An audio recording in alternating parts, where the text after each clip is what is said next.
Jean Dorido.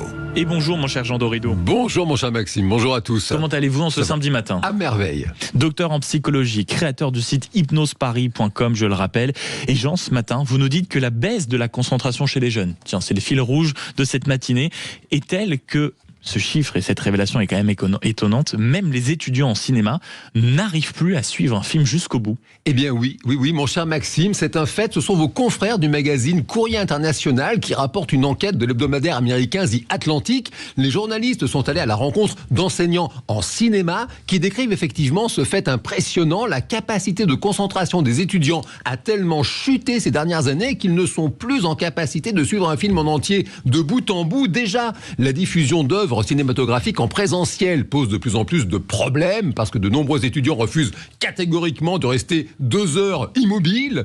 Et lorsque les enseignants proposent de regarder le film chez eux en streaming, ils constatent que moins de la moitié seulement des étudiants lancent le visionnage tout simplement. Et tenez-vous bien, sur cette petite moitié, moins de 20% laissent le film aller jusqu'au bout. Ce qui, attention, ne veut pas dire qu'ils regardent le film jusqu'au bout. Un professeur du Wisconsin a fait passer un petit test à sa classe à propos de ce qui se passe à la fin du film Jules et Jim de François Truffaut. Plus de la moitié de l'effectif se trompe dans les grandes largeurs. Il faut se rendre à l'évidence, mon cher Maxime, la capacité de concentration de l'être humain est devenue inférieure à celle du poisson rouge. Non, je vous jure, j'oublie tout au fur et à mesure. Et il paraît que cette famille... Enfin, en tout cas, je crois... On se souvient de ces scènes hilarantes, c'était dans Le Monde de Nemo, le fameux dessin animé que tout le monde a vu avec le fameux poisson Dory.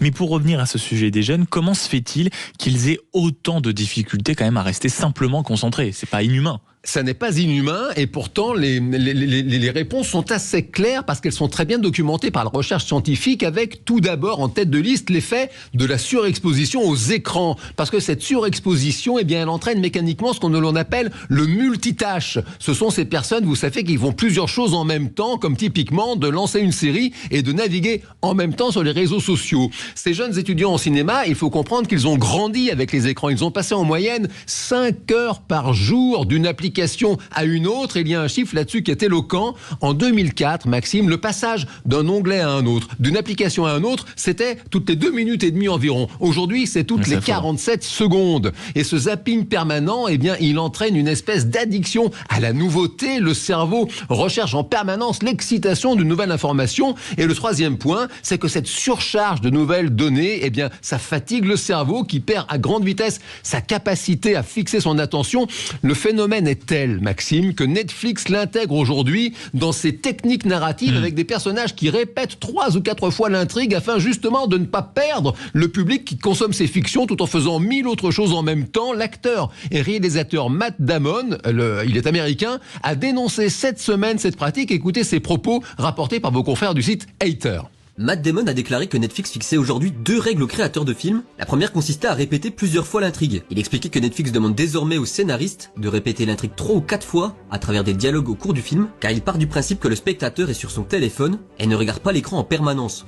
Et les acteurs ont notamment dénoncé à ce moment-là pour le film l'importance de mettre des scènes d'action immédiatement au début. Les fameuses la règle des 5 minutes. Évidemment, sinon tout le monde changeait. Tout le monde changeait de film. Donc ça, c'est dramatique, notamment quand on aime le cinéma. Mais est-ce qu'on peut espérer quand même s'en sortir? C'est-à-dire que notre jeunesse retrouve une petite capacité à se concentrer, qui plus est devant un bon film. Alors écoutez, évidemment, mon cher Maxime, la réponse c'est un grand oui, parce que la capacité à se concentrer, eh bien, c'est une chose qui se travaille. L'entraînement progressif, ça donne des résultats absolument épatants. Lire, par exemple, d'abord 10 minutes, puis 20, puis 30, et ainsi de suite. Faire l'expérience de regarder un film ou une série sans smartphone à proximité, et puis, bien sûr, pratiquer le cinéma, les salles obscures, le grand écran qui vous plonge le temps d'un film dans une expérience de vie absolument inouïe. Pour peu que vous partagiez tout cela avec des personnes que vous aimez, c'est absolument extra. Sur l'écran noir de mes nuits blanches, moi je me fais du cinéma. J'ai cru que vous alliez mettre Eddie Mitchell, sinon, et la dernière séance, mais là, on entend la délicieuse voix de Claude Nougaro, évidemment, et le cinéma sans smartphone, ça c'est sûr que c'est quand même un peu mieux. Merci beaucoup Jean Dorido d'avoir été avec nous ce matin. Il y a de la magie en vous, c'est votre dernier livre chez Duno, et on se retrouve naturellement la semaine prochaine. Avec joie.